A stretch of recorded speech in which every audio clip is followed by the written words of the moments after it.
Welcome back, everybody. So today we're going to pick up with part 2 of our two-part series on networking. If you haven't seen the first part, I recommend going and checking that out.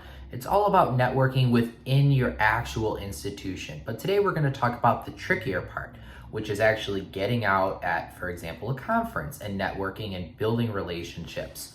So we're going to start off by focusing on networking as a graduate student or postdoc with people that are currently PIs, so people that are more senior to you. And at the end, we'll get into a little bit about networking with your peers. But I think networking with your peers tends to be a little bit easier and uses some of the same tropes as what you're gonna be doing when you're trying to network with somebody that's a PI. So as always, if you like this video, make sure to give it a thumbs up. We're trying to continue growing the channel. It really helps show that you guys are interested in these videos that I'm making. It helps, give me support. So give it a thumbs up. If you like these videos, subscribe. We're at 600 subscribers already. We're working towards that 1,000 subscriber milestone. So let's keep them rolling. So with that, let's get into the video. So the first thing that you're gonna need to do is you're gonna need to work on your elevator pitch, okay? So what is an elevator pitch if you're not familiar with that? That is your 15-second pitch or self-representation that you would give. For example, if you were in an elevator, so if you got stuck with someone in the elevator and you had to tell them exactly what your research was about for that one elevator ride, that 1 minute or so, what would you tell them? Now, when I was in grad school, I personally was not very good at giving an elevator pitch. I was someone that would just drag it on, and I wasn't very good at condensing down how to give an elevator pitch. When I went into my postdoc, however, we actually did a few workshops where a lot of the postdocs would get together and we would practice our elevator pitches with each other, and even a couple PIs would come in and listen and give constructive feedback, because this is actually more important than you think. When you're at a conference, everybody's busy. They're shuffling around, they're trying to get from one talk to the next. There's this person that they haven't seen in 5 years that wants to talk to them. There's this old grad student that wants to talk to them. Maybe they have a talk they have to give. You have to be able to catch their attention very, very quickly. You have about 30 seconds to a minute to drill into somebody, why they should spend time talking to you. So practice your elevator pitch. If you guys don't already do this with other grad students and postdocs, get together and practice with each other, like giving each other elevator pitches. It really comes in handy. If you really want to know more about the art of doing this, let me know in the comments below and I can make a whole video on how to give an elevator pitch.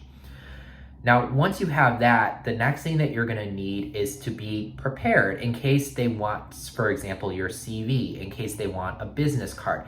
Have those things ready to go. I think that it's always a good idea if you're going to a conference to have your business cards and your CV ready. Have a few copies ready in case you need it of both of them. Now, the next thing that you're gonna need to do after you've kind of prepared your elevator pitch and you've gathered your business cards and your CV and everything is when you get to the conference, even before, but especially at the conferences, you're gonna have to have that personal talk in the mirror. This is by far the hardest thing and something that is very hard for me to try to coach through on just a video, but you need to start working on building up the courage to go up to someone and talk to them. And this is really difficult. Even for people that are outgoing, it's hard to go up to somebody and, a total stranger that you don't know, especially if they're like a well-known PI. It can be very intimidating to go up to them and start a conversation. You need to start practicing in front of the mirror, whether that's the elevator pitch, whether you're practicing your introduction. You need to be able to start getting yourself amped up, ready to go, and building that confidence, okay? There's not a lot of PIs out there that are gonna be mean and just kind of steer you away. And most likely if somebody, did kind of brush you a little bit and they try to just run off, it's probably because they're really busy, honestly. They're not trying to be rude, would be my guess. So don't worry about, some sort of rejection or that they're not interested in you, especially if you're younger. A lot of them will take interest and they'll take note that somebody younger is trying to talk to them, and they find that admirable. They'll enjoy that. But practice what you're going to say, and start building up that courage. So when the moment comes, you're ready to act. Now, the next thing that you're going to do is actually being at the conference, you need to identify who you're going to talk to. Some of it may be people that you identified beforehand, that you've looked and you've said, oh, this is someone I've read their papers, I'm familiar with them, and if I run into them, and I get a chance, I want to introduce myself. I'm interested in the research that they do. Some of it may be a person that your PI works with and you want to get to know them. So you could go up to them and introduce yourself and be like, I'm, so-and-so, and, I work in so-and-so's lab.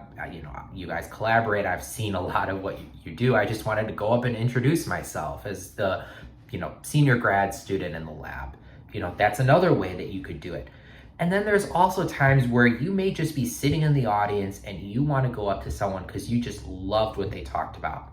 And this actually happened to me. So I was at a conference, a smaller biology of aging conference in Texas. And there was somebody that was from the Harvard School of Public Health that was giving a talk. And I just loved what he was talking about. I had never even heard of this individual before the conference. But I sat down with him and I asked him a question and I just said, hey, I saw your talk, what do you think about this? And it was one of those kinds of questions, I can't recall anymore, it was years ago. I can't remember what the exact question was, but it was something that you would maybe ask, in the Q&A after a talk, but it was a very short Q&A. I didn't get a chance to ask. And he was very nice. He answered the question and we spent some time talking, and next thing you know, I gave an oral presentation. So he later followed up with me and asked me a couple of questions, and later down the line, we sat down next to each other and had a couple drinks and shared back and forth our ideas on something. And he said, I want to start up a project kind of similar to some of the stuff you've been doing. What do you think about this? And we talked and discussed, and then later down the road, I actually ended up applying for a postdoc position in his lab. Him and I kept in touch in grad school, and I kind of helped connect him with the PI that I was working with, and they collaborated on a project that was published in Cell Metabolism, and things worked out really well. I didn't end up going to his lab, but I did make that connection, and there are several different PIs that I've met over the years going and talking and networking and trying to build my brand. Okay, that's the most important thing with networking, is it's not a dirty word. It's something you need to do. You need to build your personal brand. And that is going to help you when it comes to trying to secure jobs, to secure grants, to publish papers.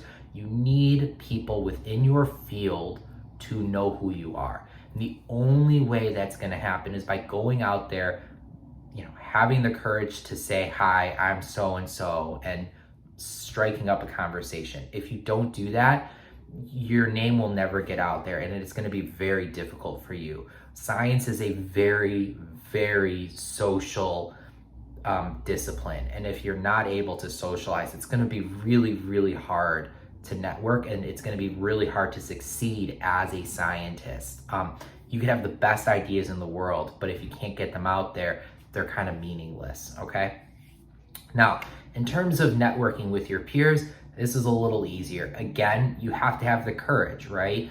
However, don't forget that your peers are in the same boat as you, right? So if you're at a conference, it may be your first conference, it may also be their first conference, or they're younger and they're not as comfortable talking to PIs. Maybe they want to talk to somebody their own age. They also want to network with people their own age.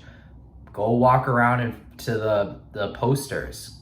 If you find an interesting poster, strike up a conversation with somebody, show some interest. That's the biggest thing when you're talking to people, whether it's a PI or a grad student, a postdoc, whoever. Show interest in what they're doing. If you show interest in what they're doing, it's going to make such a difference. You're going to catch them. Everybody wants to talk about their work. That's just the reality. Everybody's interested in what they do, and everyone wants to share their work. That's the best advice that I could give when trying to network is, one, you need to be able to sell yourself with a good elevator pitch, and two, you need to be able to show interest in what others are doing. If you can do those two things well, you're going to have a good chance of networking. So I think that this video has gone on long enough. I think that these are some of the basic things that you need for networking. If you want to know more about how to make an elevator pitch or something more specific with networking, let me know and I'm happy to make a video like that. There's a lot of other ways that you can network. For example, LinkedIn. Maybe you want to see a video about how to create, a good LinkedIn profile or things to or to not put into that. ResearchGate is another one. There are ways to network. However, I think one of the best ways is at conferences, and that's why I kind of wanted to make this specific video. So with that, I'll catch you guys in the next one. Again, don't forget to like if you thought this was a good video. Make sure to subscribe. It really helps to show that you guys are supporting the channel. And yeah, I'll catch you guys in the next one. Bye.